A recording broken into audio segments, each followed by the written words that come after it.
Hi, you are listening to podcast Students Talk. Students for students.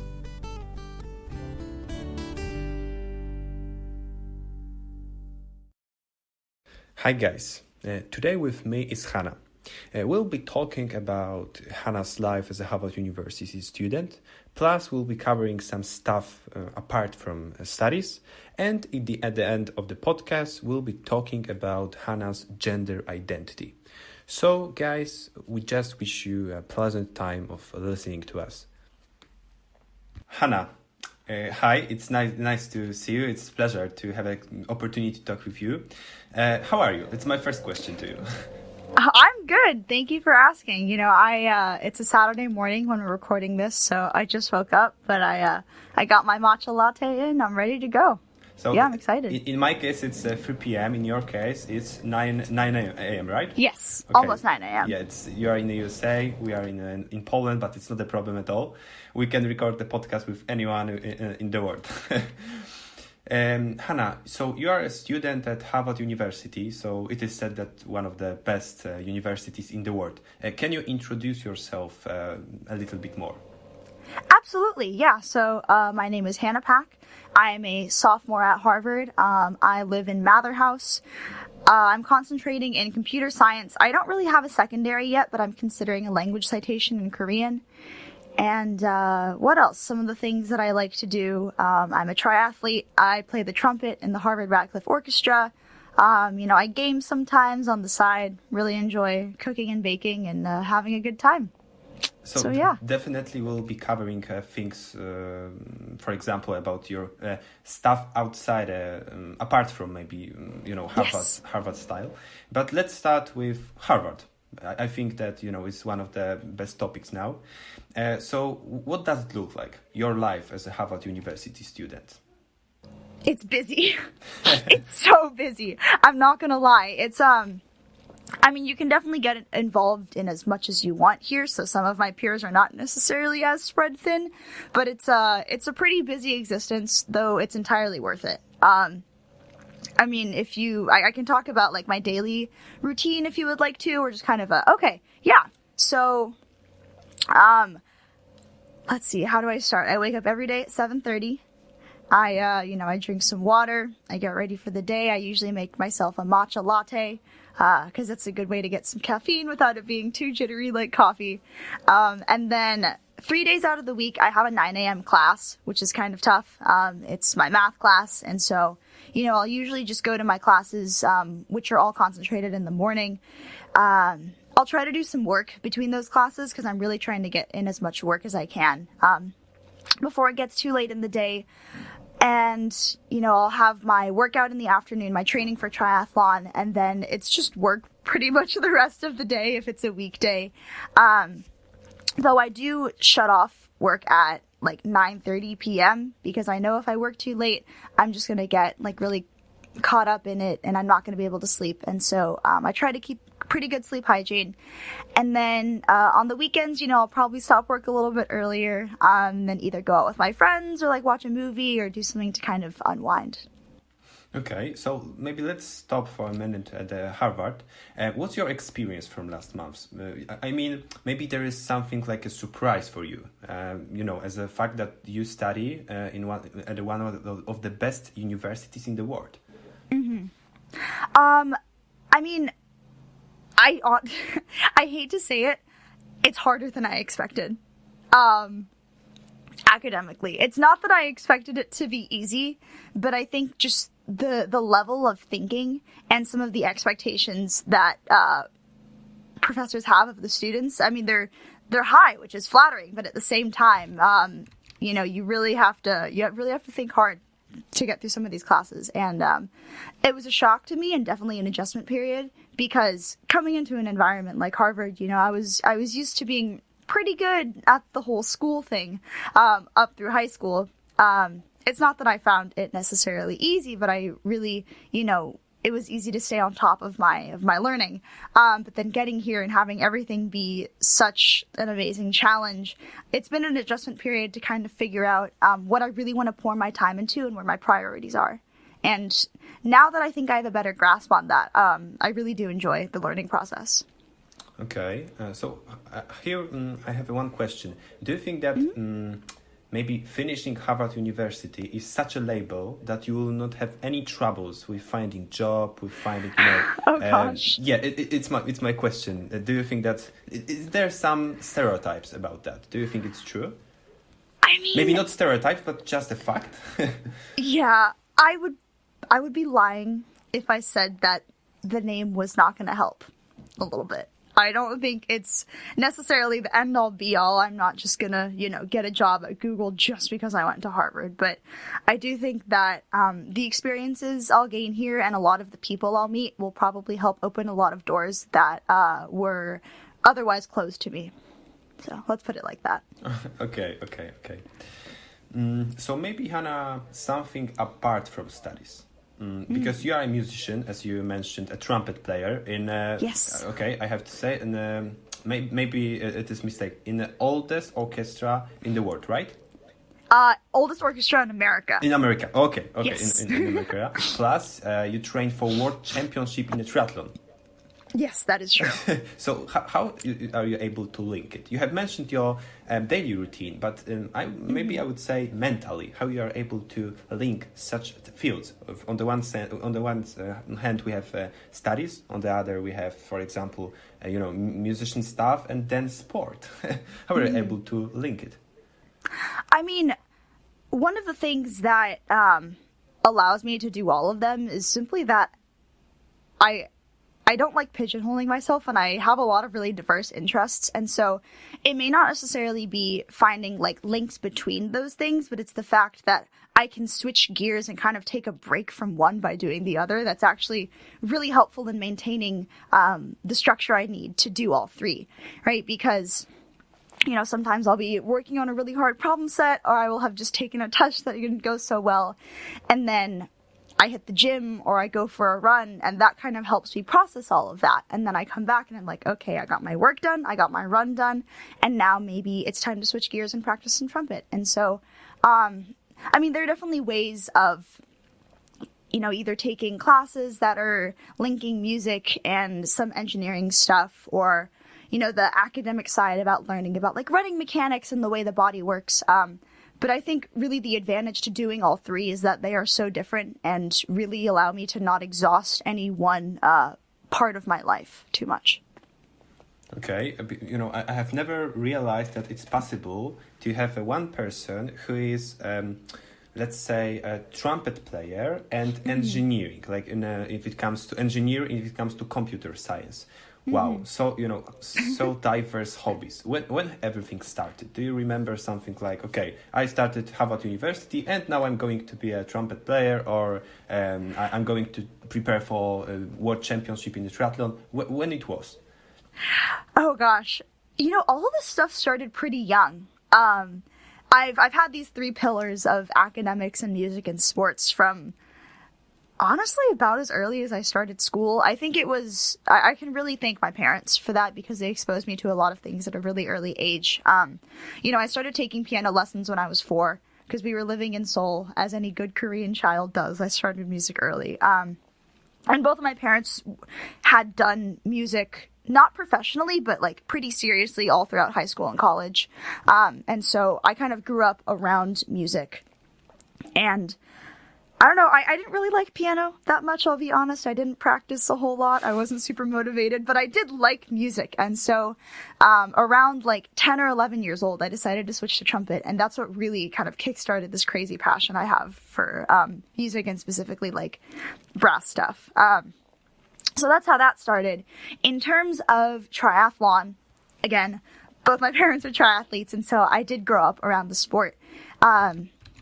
And I did my first triathlon when I was pretty young, at like 6 years old. I mean, it was a really tiny kids triathlon. And I decided that, I didn't hate the sport.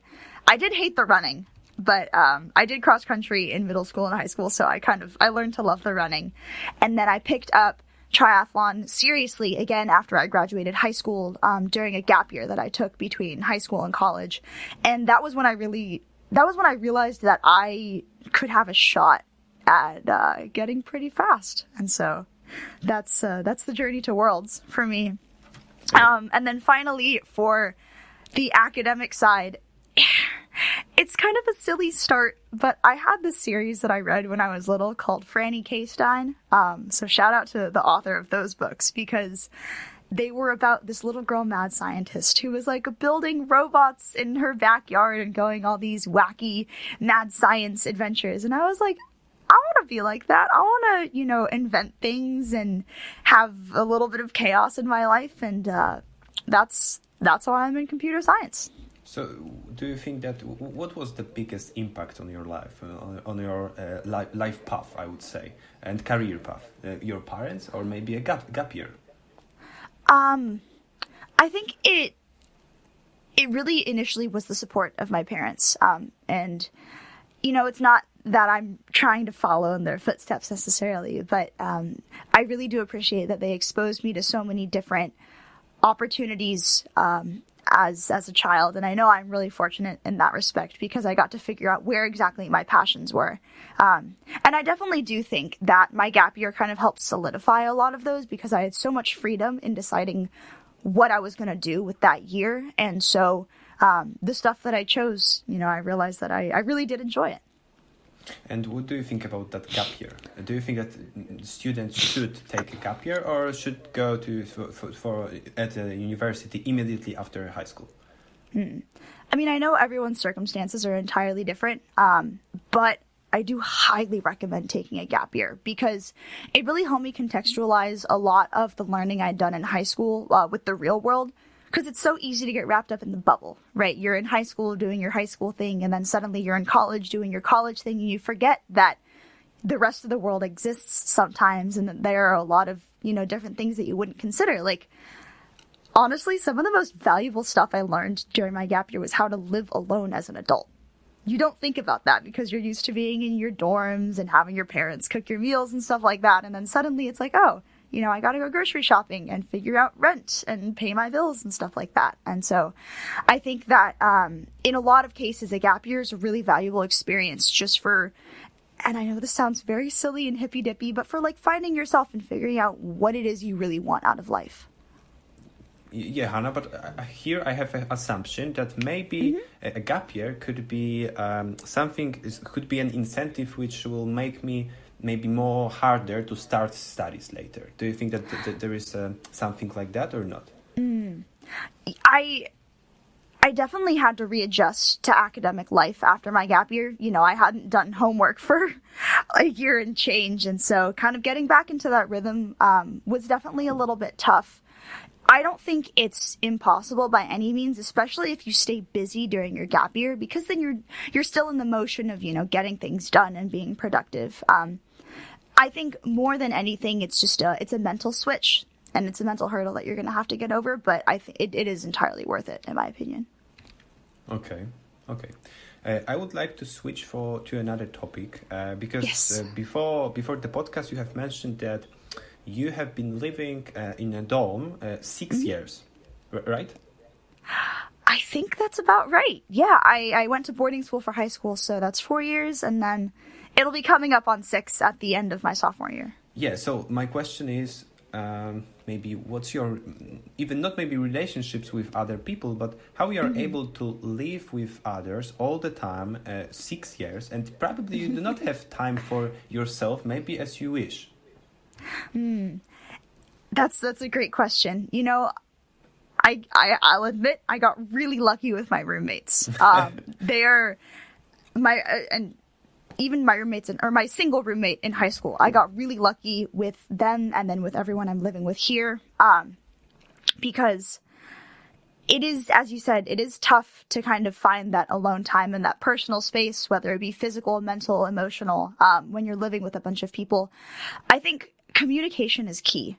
I mean, the first part is finding people with whom you can communicate and who are, are good listeners and open to that kind of communication. But then, just being really clear about setting boundaries like, hey, I go to sleep at this time. Could you be quiet? Or, saying like, hey, I need some space right now. Or, hey, maybe I need someone to talk to. Like being really open and really honest with your roommates and having those good lines of communication, I think, helps people preserve the time that they value for themselves, as well as give what they need to their roommates so that everyone can live productively. And do you live last 2 years? Do you live with Harvard students or not? Yes, Harvard students. Do you see something like, oh, we are big brains, we are the best people in the world, and something like that? Not at all. Some of my roommates are so dumb, and I love them. No, I can guarantee you, not everyone at Harvard is a crazy brainiac. I mean, like, everyone here, is smart and incredible in their own ways, but you get some people saying some funny stuff. Hanna, tell us some stories. Tell us some stories about it. Oh gosh, I mean, I don't want to out anyone. But I have one roommate who is so smart, like finishing their master's degree at the end of their sophomore year, kind of smart, like insanely talented. And then they'll just say the weirdest stuff sometimes. They're like, I asked them what the capital of Texas was, and they thought it was Memphis, which is in Tennessee, which, like, it's kind of common knowledge for American students that capital of Texas is Austin. Anyway, it's stuff like that, but it really shows you that, the experiences of everyone are incredibly diverse, and, like, it's definitely not this super inflated ego, we're the best, we go to Harvard, rah, rah type thing. You'll meet some people like that eventually, but, I don't know. I feel like my roommates are pretty down to earth. Okay, your roommates, your students, your, let's say, colleague students, what with professors? What about professors? Do you feel maybe... I don't know, you haven't experienced other universities, but do you feel a relationship with your professors? With some of them, absolutely. I mean, a lot of the classes are really large, so it's kind of hard to form those relationships with your professors. Like, I remember I was in a class last semester that I think had almost 800 people. So there's not really a way that I would... 800 people? It's one of the really big courses that a lot of people have to take as a requirement. Stat 110, shout out to that course for causing me pain. But there's a professor this semester who's teaching my computer science class with whom I've gotten pretty close just because I've asked him a lot of questions and I've been upfront about, how I'm kind of struggling in the course, but I really want to do well because it's stuff that I'm really passionate about. And so it's definitely possible to get close with professors and with just the adults in the Harvard scene if you reach out. They're not going to come to you and say, hey, want to be friends? But if you want to form those relationships, it's absolutely possible. And I think, according to a lot of people's experiences and my own, it's a really beneficial thing to do. Would you like to add something about your life as a Harvard University student? Like, whatever. Oh, maybe a story, maybe your beginning, whatever. I mean, I think one of the things that sums up my existence as a Harvard University student is I was getting ready to go to this party one night with some friends. And so, we were over at her place. We were drinking a little bit before we go to the party, stuff like that. Because, shocker, Harvard students actually have fun. We go to parties. We do fun things, too. We're not just, studying inside all the time. But I realized, oh, crap. I have to do my Korean vocab quiz. And so I ended up doing it at this, pre-party thing. It's not a huge deal, but it kind of sums up my life as a Harvard student, which is there's the work, there's the play. Sometimes you got to do both at the same time, but it's all worth it in the end. When you mentioned about these parties, for me before it was said that if you are a Harvard University student, you have to study all the time, you have something like a free day, like a free time, whatever. Now I see that firstly you go for parties, you link it with orchestra, with your other hobbies. It's just amazing. It's just amazing. Thank you. I mean, it's not everyone has the same ratio of work to play. Some people I know don't really go out. They're just kind of working all the time. Some people I know only go out and I never see them do work.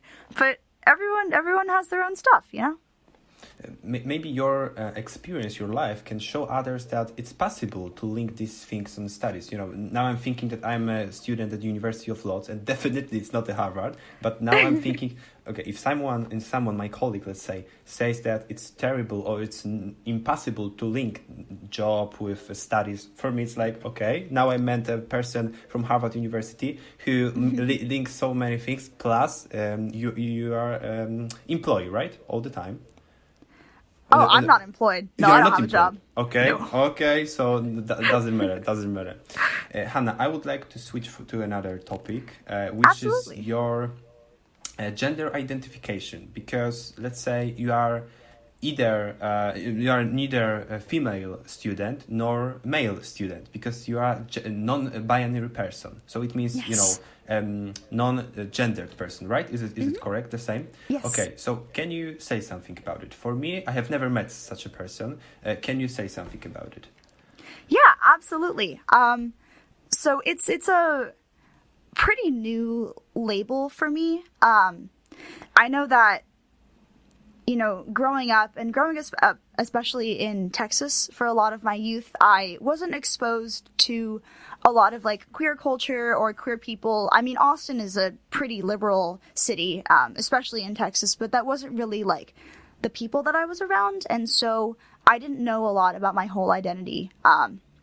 But over my gap year and really since coming into college, I found out a lot of stuff about myself. And I realized recently that I identify as non-binary. So, I mean, for different non-binary people, it can mean a lot of different things. I personally just kind of distance myself from labels of masculine and feminine. And sometimes, I feel more masculine, sometimes I feel more feminine, but it's not necessarily one or the other. It's kind of somewhere in the middle.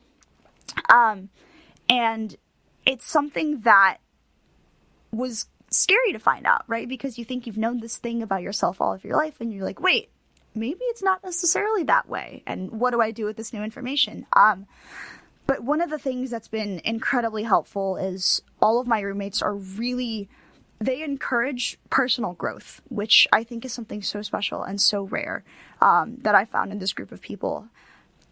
Most of the people I'm living with are queer, which really helps because they understand what I'm going through in terms of, exploring my gender, figuring out how I identify. But they have seriously been a really encouraging force, and they've made me feel proud to figure out who I am. So when have you started to explore yourself, to explore your gender identity? There was time that, for example, okay, maybe I feel more like a man, maybe like a woman. When it started? Do you remember? It was about a year ago, actually. A year ago, okay. Mm-hmm. I think, and I've done a lot of thinking about this. One of the biggest factors in, I know, my own journey with gender, and what I've realized a lot of my friends as well, it was quarantine. Because when you're in quarantine, you're not dressing up to fit the label that people had put on you. You're not going out and saying, I'm going to be a pretty girl today because that's what society expects of me. You're saying, okay, I'm alone. I'm going to be the only person looking at myself because I'm stuck in quarantine. How do I want to feel? That's going to make me feel like most authentic. And so kind of having that time to say, how do I perceive myself as opposed to how do other people perceive me? That was really where it all started. So if it is since 2021, something like that, it's a new thing, right? It's a new thing for Definitely. you. And are you, let's say, definitely sure that you are a non-binary person, or sometimes you have some doubts? I feel pretty settled here.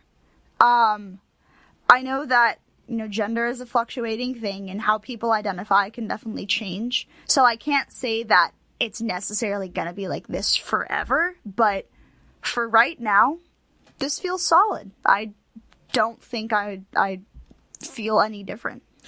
Okay, do you have any advice maybe for people who try to find themselves as well?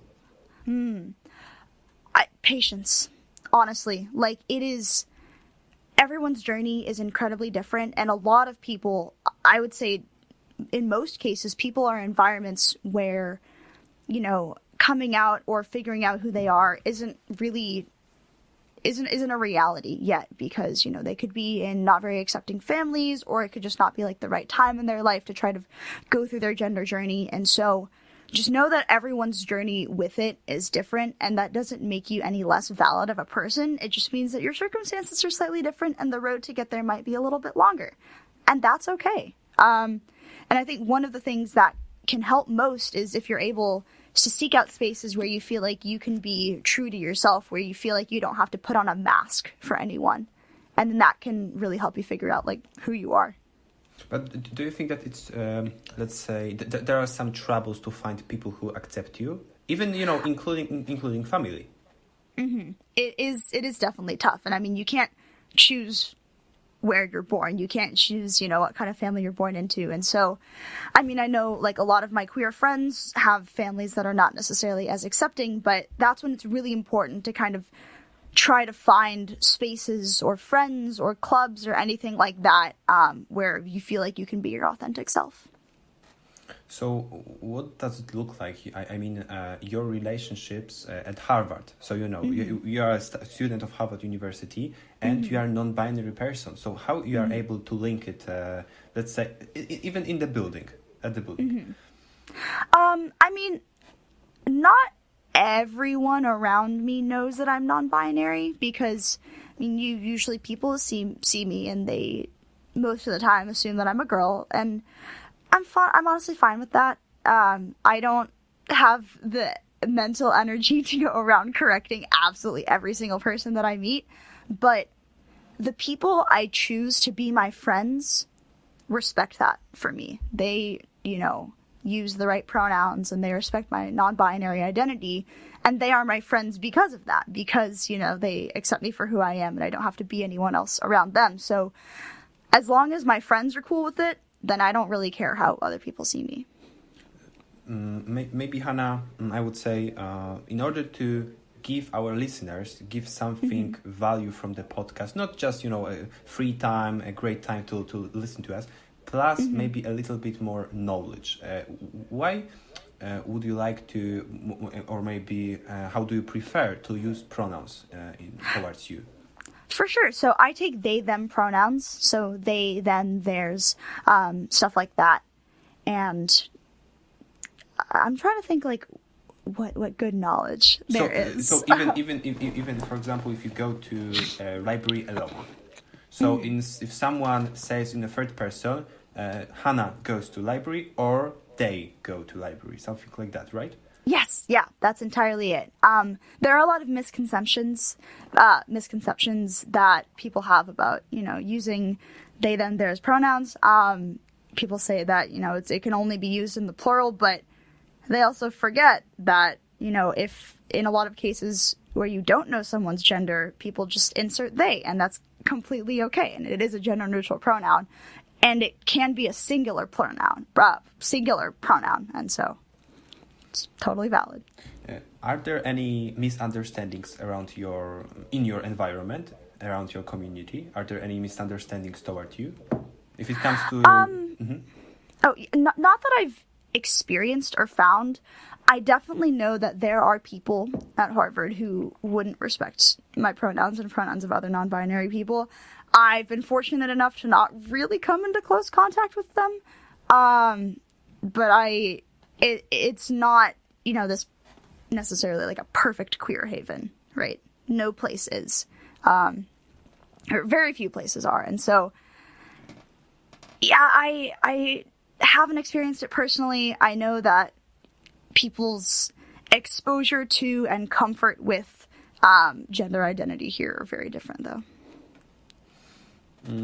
So if you are here in that topic, I would say, I don't know whether you have ever been in Poland or you haven't ever experienced information about what is in Poland. If it comes to LGBT community, in Poland, I would say it's quite better. It's better all the time. That's good. Yeah, but in USA, it is my question to you. In USA, it is said that it is one of the best countries in the world if it comes to accepting, if it comes to LGBT community. Do you think so? Yes and no.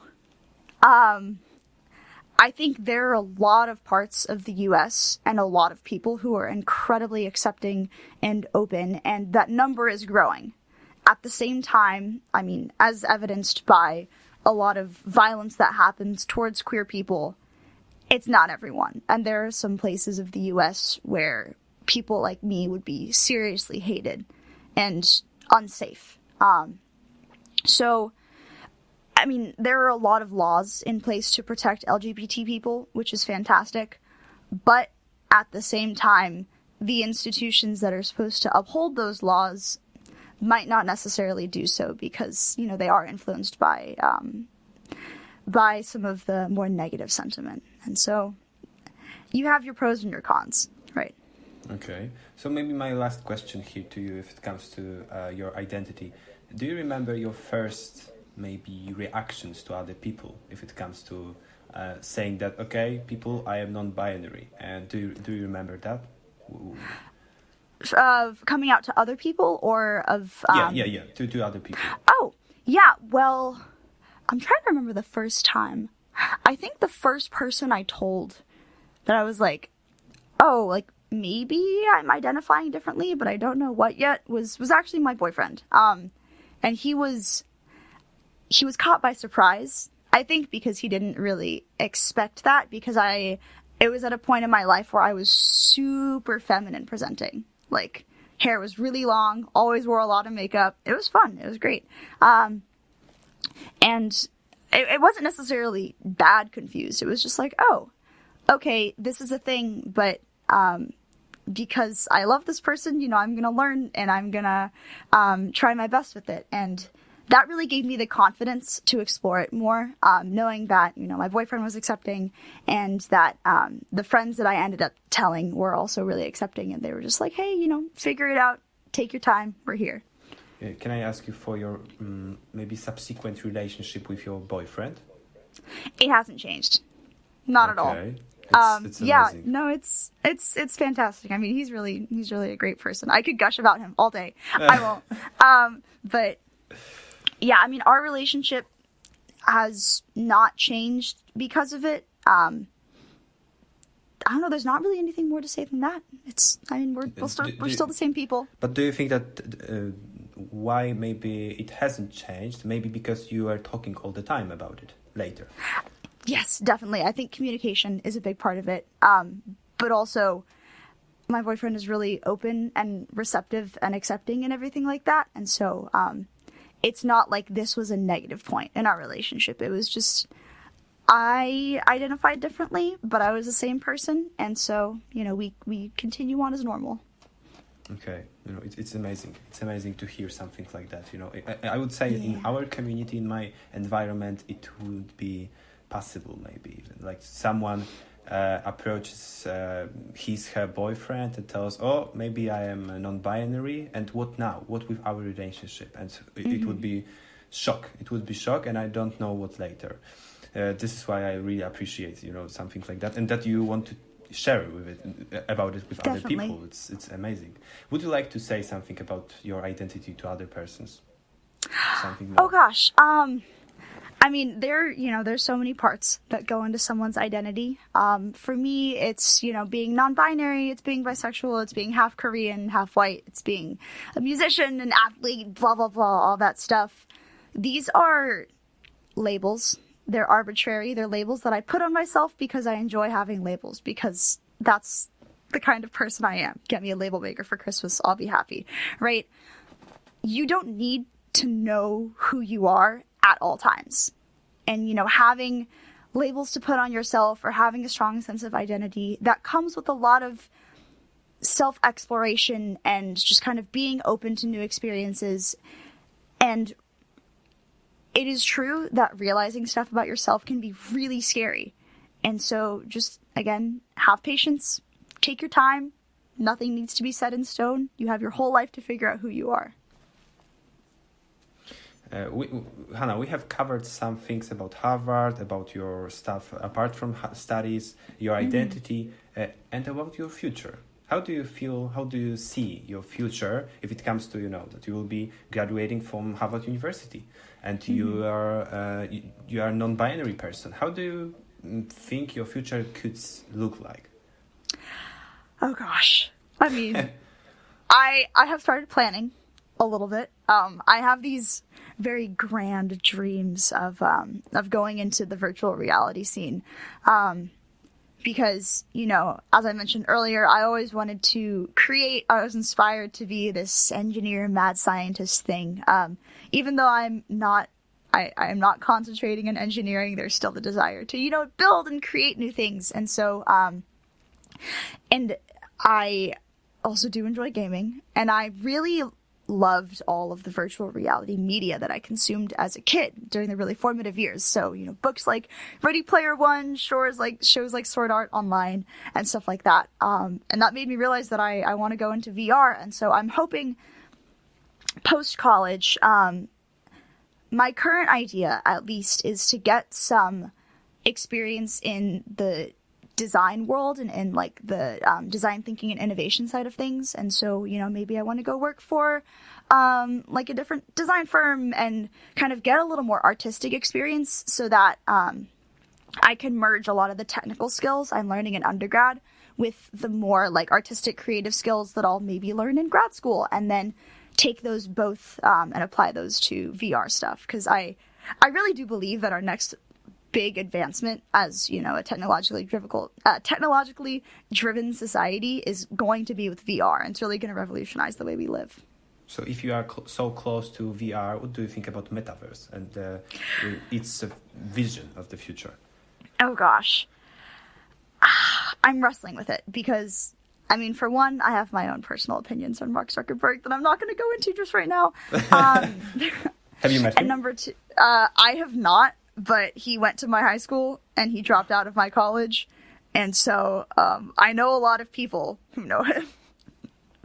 The professors all say he was kind of not a great kid. But, you know, I won't go into that. Okay. You can cut that part, right?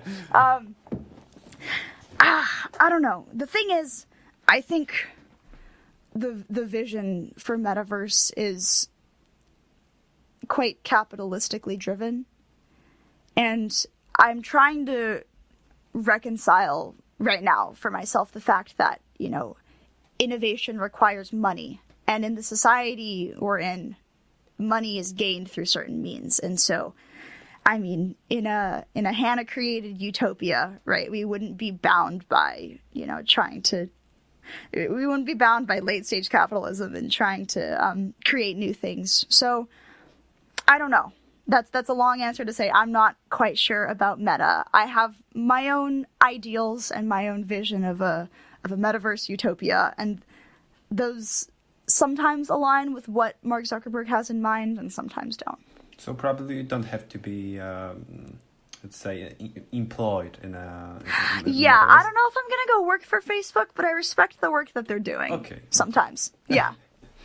Okay. Hanna, it's probably we are going to slowly to the end. Thank you very much for having an opportunity to talk with you. Of course. I have never met a student from Harvard. Plus, we are non-binary. For me, it's just an amazing opportunity to learn about it. Would you like to add something?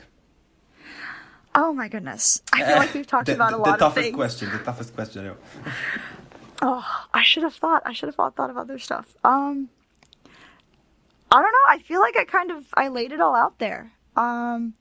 We've got the academics, we've got the music, we've got the athletics, we've got the social stuff, my lovely roommates. Yeah, that's pretty much everything about you. Yeah, that's a lot of parts of my life. I really appreciate that you opened up yourself for example, about your identity. I hope it will be quite a hint, or maybe it will make people, our listeners, easier to open up as well, something like that. It's just amazing, and I really appreciate you.